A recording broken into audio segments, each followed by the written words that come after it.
Hey guys, Zach and John here. We just wanted to take a moment to talk to you about the new strength training system that we're going to be following and the reasons why we're going to be doing it.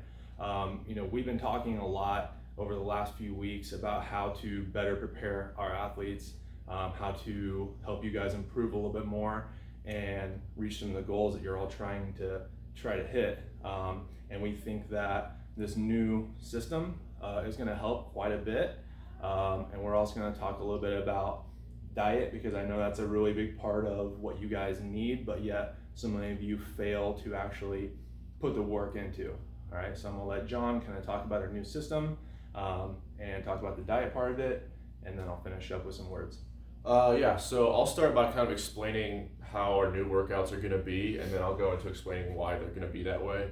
So in the past, we've come in, you've done your throwing, and then you have a strength section, an accessory section, and a metcon section. So we're getting rid of that, and we're going to go instead to 2 blocks of exercises. You'll have 1 block that is lower body focused, and 1 block that's upper body focused.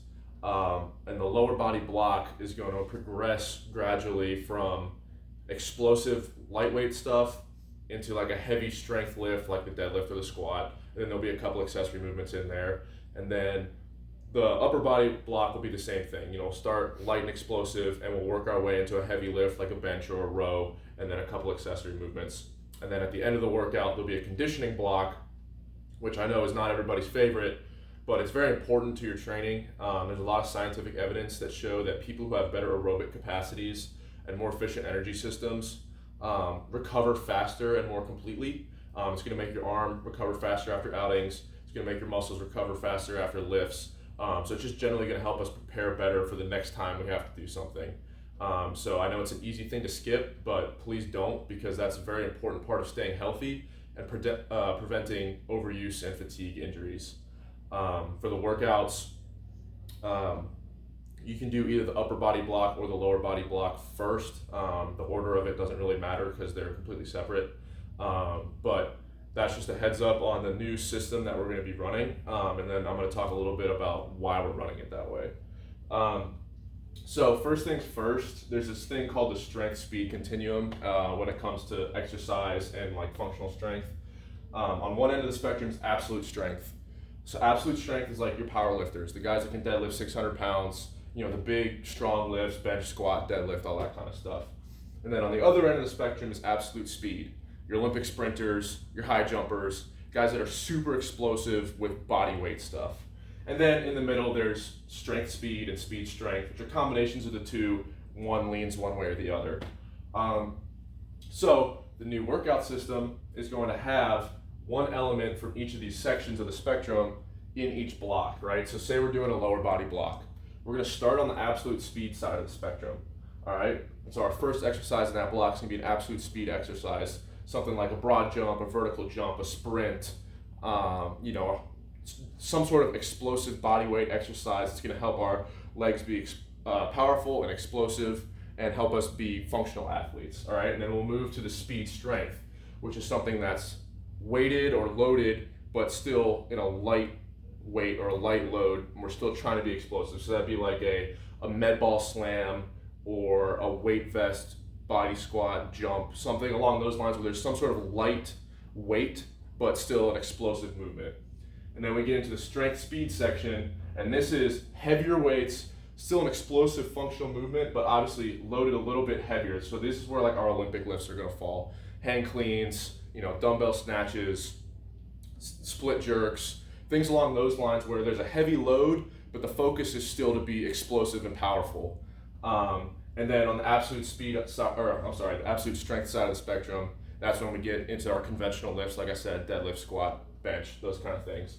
So each block will have 4 main exercises starting at absolute speed and moving into our absolute strength.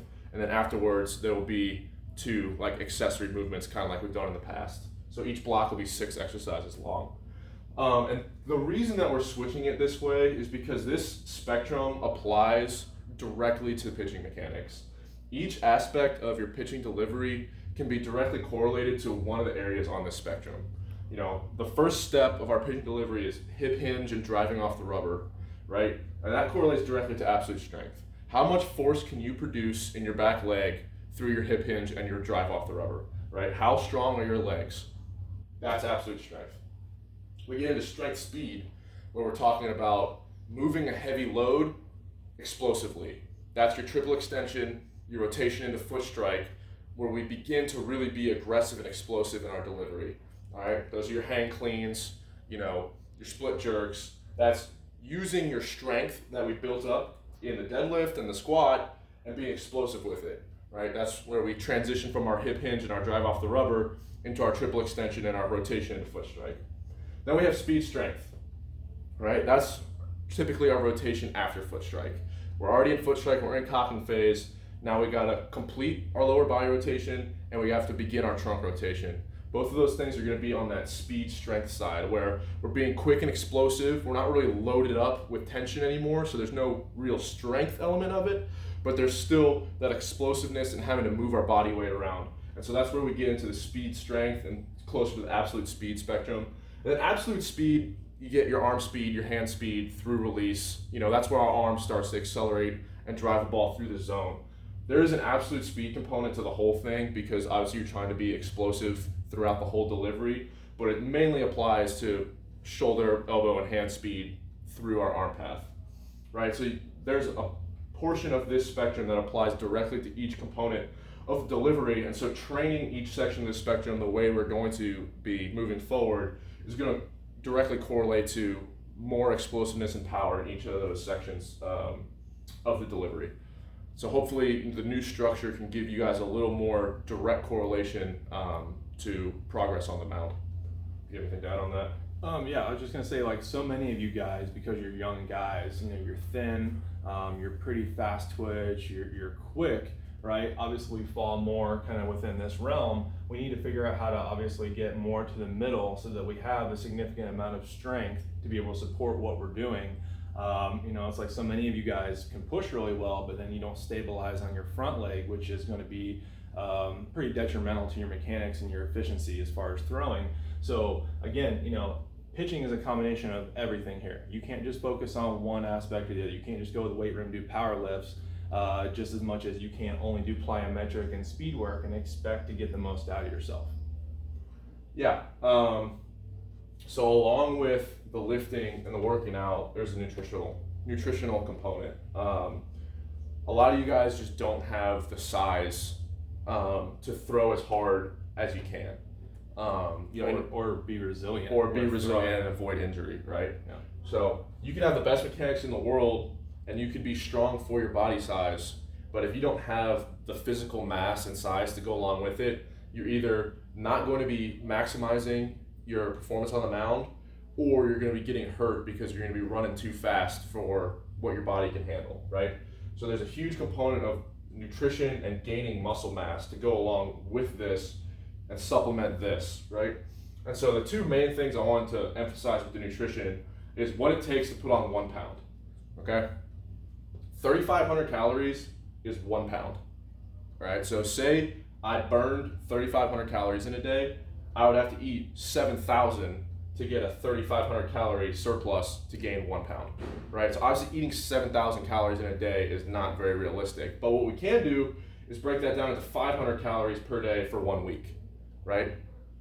If we need a 3,500 calorie surplus to gain a pound, if we have a 500 calorie surplus each day for 7 days, that's 3,500 calories and we'll have gained a pound, right? And so if we can consistently hit this 500 calorie surplus per day, then we should be gaining 1 pound a week, no problem. And you could do that almost indefinitely, right? But to go along with that, you have to know how many calories you're burning. You have to know how many calories you're eating so that you can actually do the math to know what your surplus is.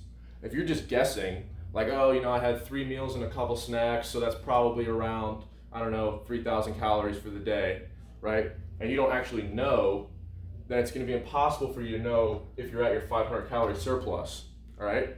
Conversely, say you do a great job of tracking your calories, and I had exactly 4,000 calories today. Awesome, good for you. How many did you burn? Because if you also burned 4,000, then there's 0 surplus, so we're not going to gain any weight there either, right? So that's this big thing.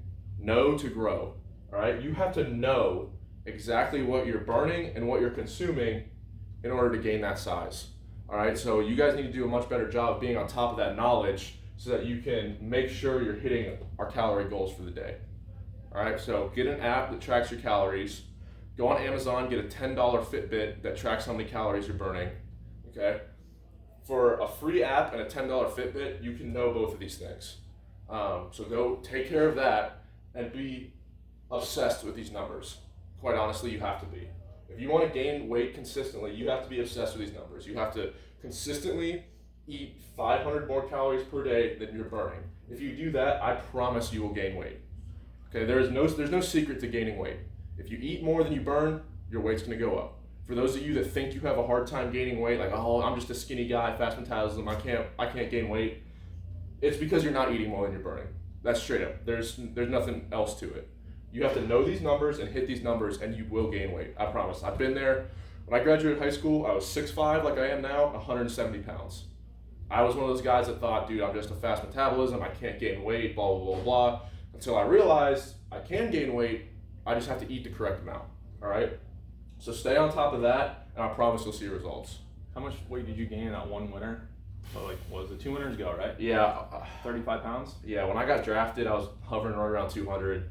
And then that one winter, I got up to like 230, 235. Your strength numbers went through the roof, right?